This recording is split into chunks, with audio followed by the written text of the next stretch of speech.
Bueno, tiene 44 años, 2 hijos y necesita con urgencia un nuevo corazón. Bueno, Sergio nos va a hablar de esta persona, de este hombre que está pidiendo, obviamente, a aquellos que tienen la posibilidad, ¿no?, de estar en esa situación en la que pueden donar para que este hombre pueda tener un nuevo corazón.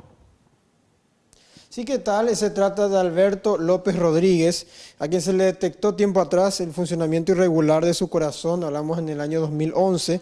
5 años después, una neumonía empeoró su cuadro y en el 2017, ya el año pasado, avanzó la miocardiopatía, al punto de que su corazón solo funciona en un 28% según los médicos. Esto nos decía una de sus familiares, Mónica Garay.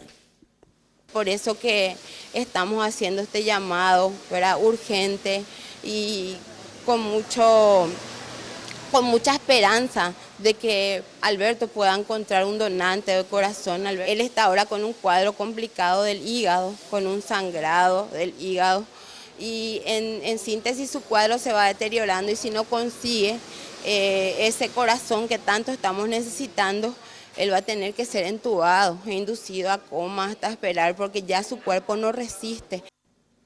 Además de ser funcionario de la ANDE, Alberto es de profesión economista, tiene 2 hijos, está casado y trabajaba en la ANDE.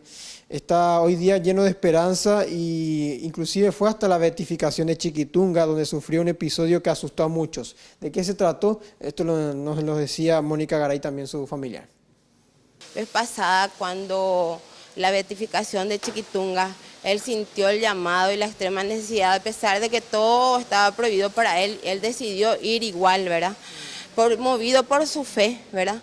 Y es así que al terminar el evento, él tuvo 3 paros, ¿verdad?, cardíacos, los cuales hicieron que su condición sea irreversible. Alberto actualmente se encuentra hospitalizado y bajo intensos cuidados en el Hospital San Jorge. Por prescripción médica tuvo que dejar su trabajo.